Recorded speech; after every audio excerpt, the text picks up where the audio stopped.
사진 하나 볼까요?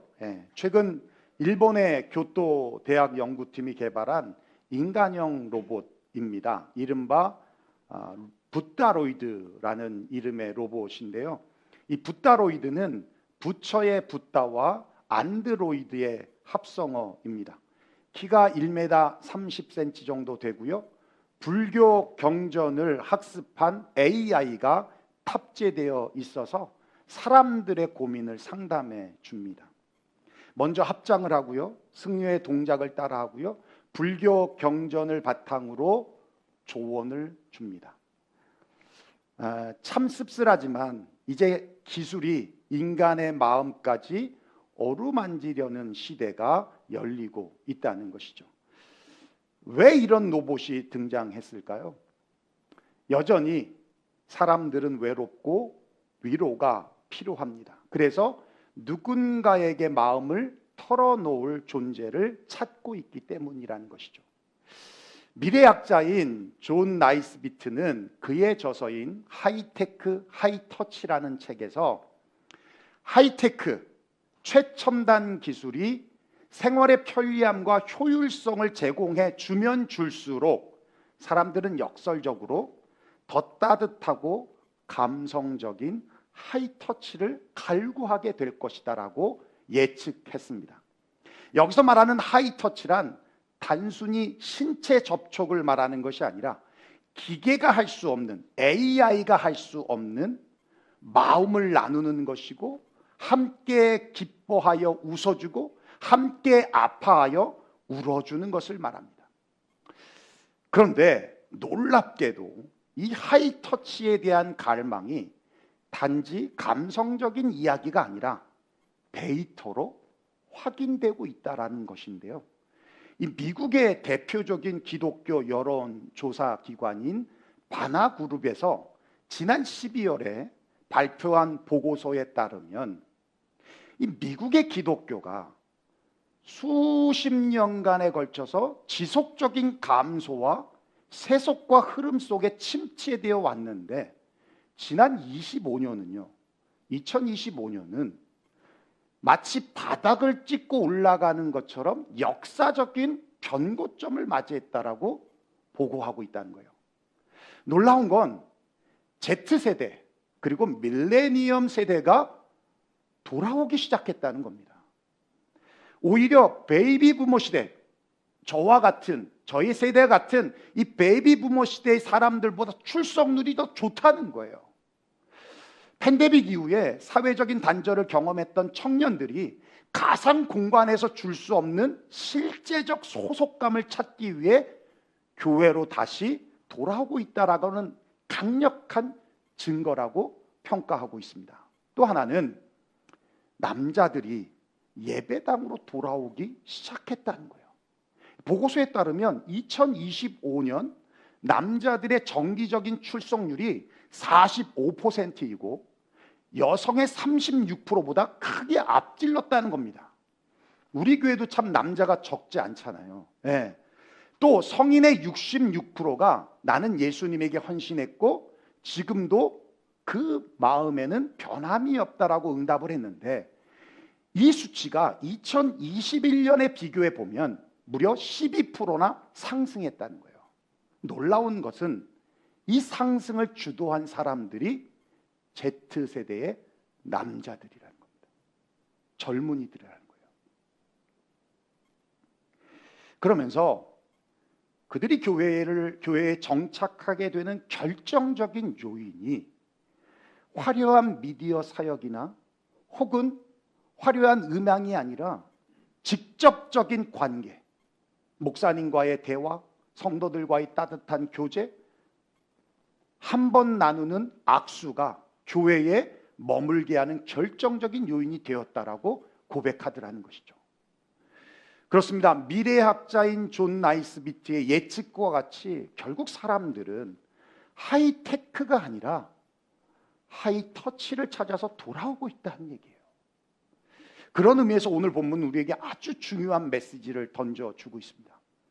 예수님의 하이터치가 무엇인지 가장 선명하게 보여주고 있고, 앞으로 우리의 영적인 성장과 이 교회 공동체의 부흥을 위해서 그 하이터치가 우리의 삶과 교회의 모습이 되어야 한다는 것을 강력하게 말씀하고 있다는 것이죠.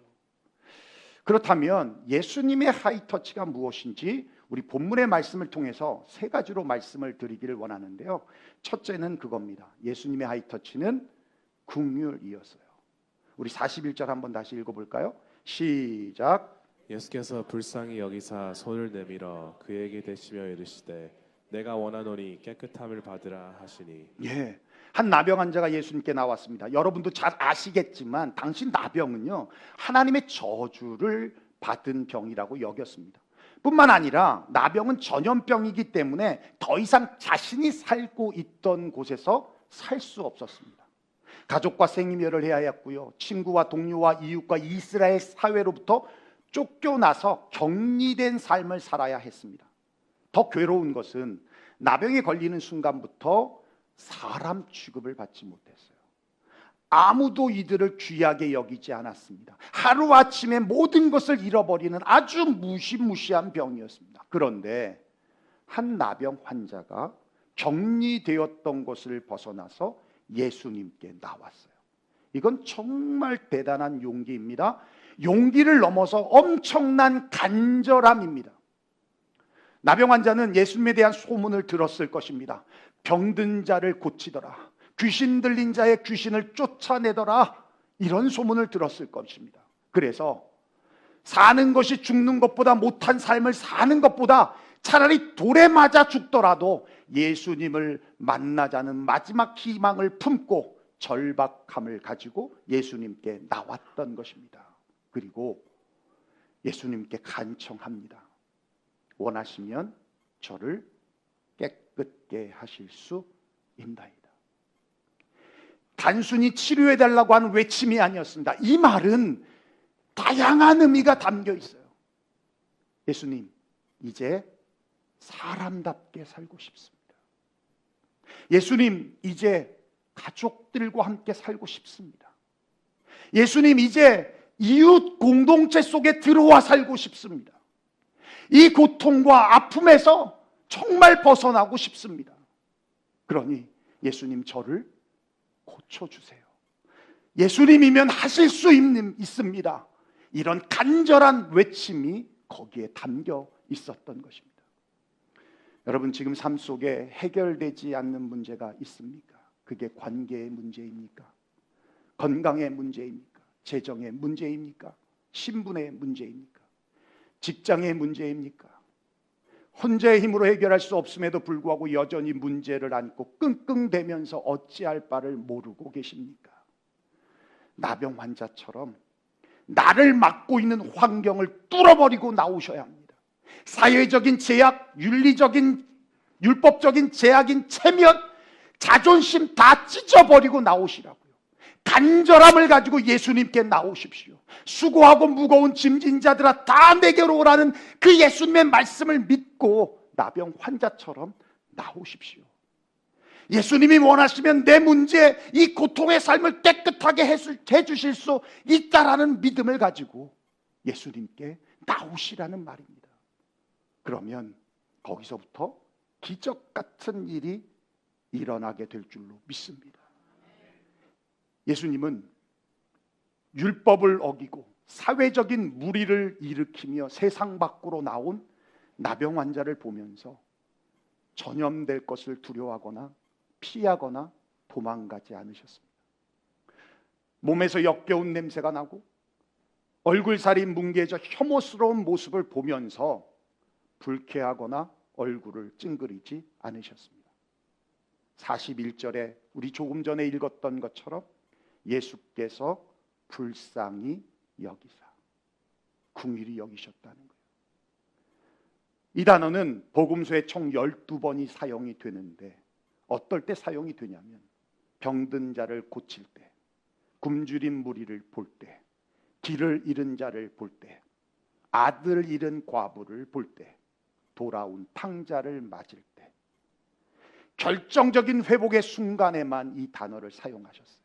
즉 예수님의 기적과 구원이 시작되는 신호탄과 같은 말씀이었습니다. 왜냐하면 불쌍이라는 이 단어의 헬라어 원어적인 의미가 창자가 끊어지는 아픔과 같다는 의미예요. 여러분, 장염에 걸려도 배를 잡고 동동 구르는데 창자가 끊어지면 얼마나 아프겠습니까? 예수님은 나병 환자의 흉악스러운 피부를 본 것이 아니라 그의 외로움을 보았습니다. 아무도 만져주지 않는 인생을 보았습니다. 그리고 부정하다 외치며 살았던 그의 수치를 보았습니다. 그리고 함께 아파하셨어요. 이것이 바로 예수님의 하이터치입니다. 예수님의 하이터치는 긍휼한 마음에서부터 시작되었다는 것입니다. 세상은 점점 긍휼을 잃어가고 있습니다. 세상만이 아니라 교회도 역시 긍휼을 잃어가고 있는 것이 현실입니다. 여러분, 긍휼이 무엇입니까? 영어로 compassion, 함께라는 단어와 passion, 고통이라는 단어의 합성어입니다. 고통당하는 사람과 함께 고통당한다라는 뜻이에요. 이웃의 고통을 나의 고통으로 여기는 것, 그래서 그 사람을 돕는 적극적인 행동이 바로 긍휼입니다. 사진 한 장 볼까요? 이 한 장의 사진이 전 세계를 울렸고 전 세계를 움직였습니다. 해변에 엎혀져 있는 저 소녀는 3살 먹은 알란 쿠르디라는 시리아 아이입니다. 가족과 함께 고무보트를 타고 전쟁 중인 시리아를 떠나 고향 땅을 떠나 유럽으로 가던 중에 배가 전복되어서 모두 숨지게 되었는데 이 쿠르디만 해변으로 떠밀려 오게 된 것입니다. 그 전까지는 사람들에게 난민 문제는 그냥 통계에 불과했습니다. 이제 난민이 300만이 넘대더라. 시리아는 어마어마한 난민들이 있대더라. 이 통계에만 머물렀습니다. 그런데 이 한 장의 사진이 마치 내 조카의 모습인 것처럼 다가오고 나의 자식의 일처럼 느껴지면서 우리의 아픔으로 공감하기 시작했습니다. 그러자 전 세계는 행동하기 시작했는데 난민을 수용하라는 촉구의 목소리가 높아졌고 수많은 사람들이 난민 기구에 기부금을 보내기 시작했습니다. 그리고 난민들을 돕기 위한 자원봉사자들이 터키와 그리스 해변으로 몰려들기 시작한 것입니다. 그렇습니다. 이것이 남의 일이라고 생각하면 마치 강 건너 불구경하듯 구경꾼이 됩니다. 그러나 나의 아픔, 내 가족의 아픔, 우리 공동체의 아픔이라고 생각하면 가만히 있을 수 없습니다. 마음이 움직이고 손이 움직이고 발걸음이 움직이기 시작합니다. 이게 긍휼입니다. 사랑하는 유영교회 성도 여러분, 세상은 점점 긍휼을 잃어가고 있지만 우리 공동체는 긍휼이 식어가는 것이 아니라 더 깊어지기를 원합니다. 교회가 긍휼을 잃어버리면 판단은 빨라지지만 눈물이 마릅니다. 옳고 그름은 따지지만 품어주고 덮어주는 사랑은 사라지게 됩니다. 이 시대에 우리 공동체가 잃지 않고 가져야 할 마음이 있다면 바로 예수님의 하이터치인 불쌍히 여기는 마음, 긍휼의 마음입니다. 이 마음이 저와 여러분에게 있기를 주의 이름으로 축원합니다. 네, 둘째 예수님의 하이터치는 접촉입니다. 우리 41절 다시 한번 읽어볼까요? 시작. 예수께서 불쌍히 여기사 손을 내밀어 그에게 대시며 이르시되 내가 원하노니 깨끗함을 받으라 하시니. 여러분, 예수님은 불쌍히 긍휼히 여기시는 마음에서 멈추지 않았습니다. 그에게 다가가셔서 손을 내밀어 그에게 대셨습니다. 여러분, 이건 말도 안 되는 상황입니다. 이것은 율법을 어기는 행동입니다. 그것을 떠나서 나병은 전염병입니다. 그와 접촉하면 예수님도 나병에 걸리는 것입니다. 그러면 그와 똑같은 부정한 사람이 되는 겁니다. 격리가 되어야 합니다. 여러분도 잘 아시겠지만 예수님은 말씀만으로도 고칠 수 있는 분입니다. 복음서를 보면 많은 경우 예수님께서 말씀만으로 기적을 베푸셨고 병든 사람들을 치유해 주셨습니다. 예수님은 굳이 이 나병 환자에게 손을 대지 않아도 고칠 수 있는 능력이 있다는 겁니다. 저 같으면 손을 대지 않고 먼저 고친 후에 그 다음 그를 안아줬을 것입니다. 하지만 예수님은 그렇게 하지 않으셨어요. 먼저 손을 대셨습니다. 왜일까요? 두 가지 의미가 있어요. 첫째는 손을 대지 아니할 수 없었던 겁니다. 마치 힘든 사람에게 허그만 해줘도 문제는 해결되지 않지만 누군가 내 마음을 이해하고 있고 누군가 나를 위로해주고 있고 누군가 내게 힘이 되고 있다는 것을 느끼게 되는 순간 문제의 반이 해결되는 것처럼 나병 환자의 아픔을 보니 결코 가만히 있을 수 없으셨던 겁니다. 두 번째는요, 부정한 자와 접촉하면 똑같이 부정한 자가 되지만 그런데 예수님과 접촉하면 부정이 정결하게 되고 저주가 축복이 되고 더러움이 깨끗하게 바뀐다는 것을 보여주시기 위해서 주님은 먼저 손을 대셨다라는 거예요. 나병 환자를 고치시고는 뭐라고 말씀하시냐면 제사장에게 보이라고 말씀합니다. 이건 예수님도 율법을 지키신 겁니다. 그런데 정작 예수님은 부정한 자와 접촉했다면 본인도 율법에 따라 정결법을 행해야 함에도 불구하고 성경은 전혀 그런 내용이 없습니다. 왜일까요? 예수님은 부정에 의해서 더러워지는 분이 아닙니다. 부정을 깨끗하게 하시는 분입니다. 예수님은 정결을 받아야 할 뿐이 아니라 정결케 해주시는 분이기 때문입니다. 이게 복음입니다. 여러분, 예수님께 우리의 문제, 고통, 아픔을 가지고 나아갈 때 불쌍히 여기시는 것뿐만 아니라 손을 내밀어 우리를 만져주십니다. 마치 죽기 원할 만큼 지쳐있는 엘리야에게 천사를 보내셔서 어루만지신 것처럼, 여기서 어루만지다라는 의미는 어머니 품에 아이가 안겨져서 머리를 쓰다듬는 것 같은 그런 의미입니다. 어루만지심. 이것이 예수님의 하이터치인 접촉이라는 것이죠.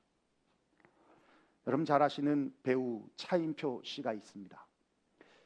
지금은 독실한 크리스찬인데요. 그의 신앙이 원래 이렇게 뜨거웠던 것은 아닙니다. 그도 주님을 만나는 결정적인 사건이 있었는데 2006년 봄 당시 아내 시네레 씨가 이 컴패션 홍보대사로 굉장히 열심히 활동했던 때예요. 역시 홍보대사로 인도의 콜카타 지방을 방문할 계획을 가지고 있었는데 이 스케줄상 가지 못하게 되었습니다. 그래서 대신 남편인 차인표 씨에게 부탁을 했고 차인표 씨는 원치 않는 방문이지만 이 아내의 부탁 때문에 어쩔 수 없이 방문하게 됐어요. 그는 가장 가난한 아이들을 만나러 가면서 비행기 1등석을 탔습니다. 현지에서는 더위와 모기 불편한 버스를 타면서 불평하고 있었습니다. 그때 인솔하던 목사님이 조용히 부탁을 해요. 차인표 씨, 오늘 만날 아이들은 먹을 것도 사랑도 제대로 받아보지 못한 아이들입니다. 아이를 만나면 꼭 안아주세요. 고생했다라고 말해주세요. 사랑한다라고 말해주세요. 너는 사랑받기 위해 태어난 아이라고 꼭 말해주세요. 이 목사님의 부탁에 그 정도쯤이야. 마음을 잡고 7살쯤 되는 아이 앞에 서서 아이가 내민 손을 잡습니다. 그 아이의 손은 더럽고 작은 손이었어요. 근데 바로 그 순간에 그는 한 번도 평생에 들어보지 못한 하나님의 음성이 들립니다. 민표야, 수고 많았다. 내가 너를 오래 기다렸다. 얼마나 외로웠니? 얼마나 힘들었니? 내가 너를 사랑한다. 너는 사랑받기 위해 태어났단다. 그 순간 자신이 아이를 위로한다고 생각했는데 사실은 예수님이 이 아이를 통하여 자신을 위로하고 있다는 것을 깨달았고, 내가 아이의 손을 잡았다라고 생각했는데 이 아이의 손을 통해서 예수님이 자신의 손을 잡고 계셨다라는 것을 깨달았습니다. 그리고 그날 예수님을 머리가 아니라 가슴으로 만나게 되었어요.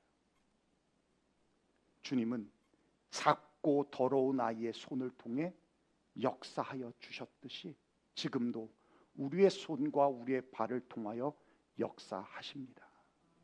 우리가 누군가의 손을 잡을 때 그저 위로한다라고 생각하지만 사실은 주님의 손이 그 사람에게 닿는 통로가 되는 것입니다. 우리가 누군가를 안아줄 때 우리가 그를 사랑한다고 생각하지만 사실은 그 허그를 통해 주님의 사랑이 그에게 흘러가는 통로로 사용되고 있다는 것입니다. 사랑하는 유영교회 성도 여러분, 예수님은 나병 환자를 만지셨습니다. 그 손길을 통해 병이 고쳐졌을 뿐만 아니라 고립이 깨졌고 수치가 사라졌고 존재가 회복되었습니다. 복음은 이렇게 흘러가는 것입니다. 말로만이 아니라 손을 통하여 아이의 손을 잡는 순간 차인표 씨가 예수님을 만난 것처럼 우리가 누군가를 향해 손을 내밀 때 그때 그 자리에서 예수님의 하이터치의 접촉이 일어나게 되는 것입니다. 지금도 우리의 손을 통해 상처 입은 자가 위로받고 고립된 자가 공동체로 돌아오고 좌절하고 절망한 자가 다시 일어서게 될 줄로 믿습니다. 주님은 오늘 우리에게 묻습니다. 나병 환자를 위해 너는 내 손을 내밀 수 있겠느냐? 그 물음 앞에 우리 모두 아멘으로 화답할 수 있기를 주의 이름으로 축원합니다. 마지막 세 번째 예수님의 하이터치는 회복의 선언이었어요. 우리 41절 한번 볼까요? 시작. 예수께서 불쌍히 여기사 손을 내밀어 그에게 대시며 이르시되 내가 원하노니 깨끗함을 받으라 하시니. 예수님은 나병이 사라지라고 기도하지 않았어요. 깨끗함 받으라고 선포하고 있습니다. 왜냐하면 나병은 단순한 질병이 아니라 종교적으로 부정한 상태였기 때문입니다. 그렇기 때문에 나병을 고치는 명령이 아니라 신분을 회복하는 선언이 필요했던 겁니다. 너는 더 이상 부정한 자가 아니야. 너는 다시 공동체로 돌아갈 수 있어. 너는 하나님 앞에 설 수 있어. 그 순간 그의 병인 나병이 사라진 것만이 아니라 그의 수치가 사라지고 그의 고립이 끝났습니다. 그리고 그는 다시 새로운 인생을 살게 되었다는 것입니다. 오늘 주님은 우리에게 말씀하십니다. 내가 원하노니 깨끗함 받으라. 내가 원하노니 깨끗함 받으라.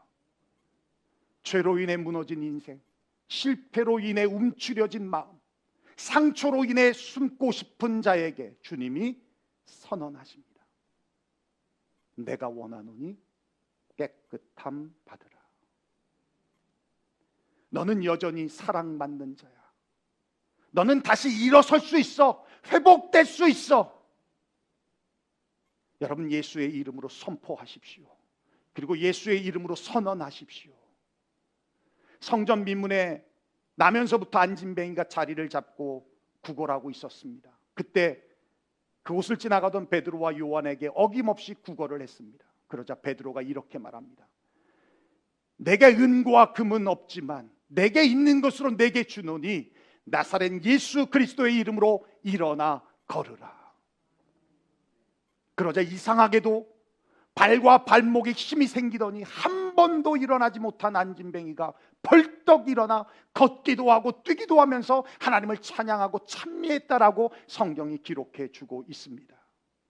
그냥 나사렛 예수의 이름으로 선포했을 뿐인데 인생이 달라졌습니다. 이것이 회복의 선언입니다. 예수의 이름이 선포될 때 몸만 일어나는 것이 아니라 신분이 바뀌고 위치가 바꾸고 인생의 방향이 바뀌어지는 것입니다. 예수의 이름을 선포하십시오. 그리고 예수의 이름을 선언하십시오.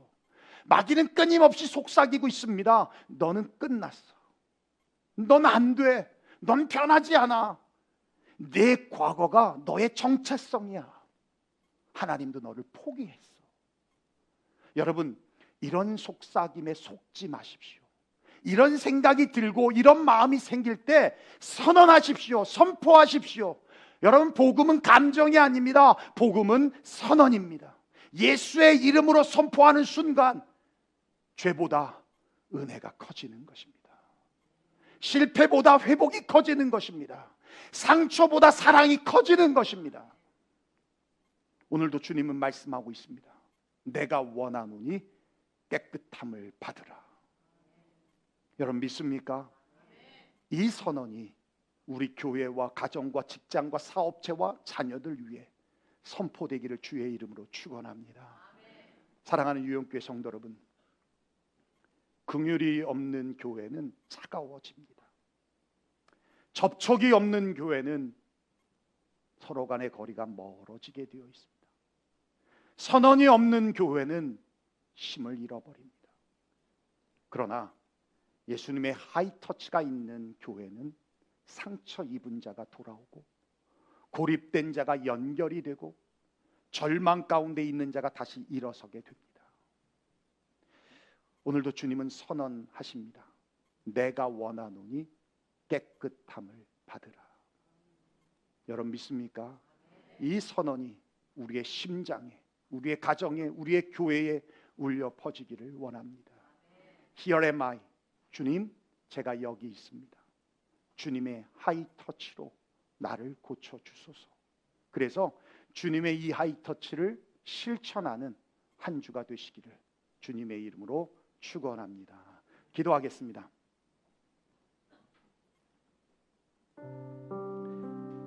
오늘 말씀 들은 대로 우리 함께 기도했으면 좋겠습니다.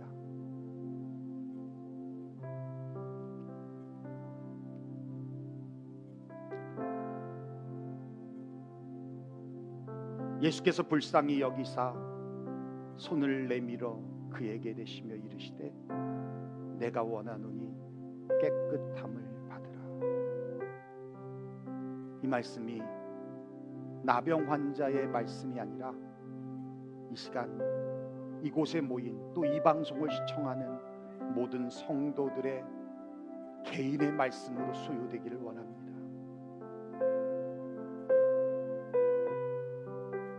긍휼이 풍성하신 주님께서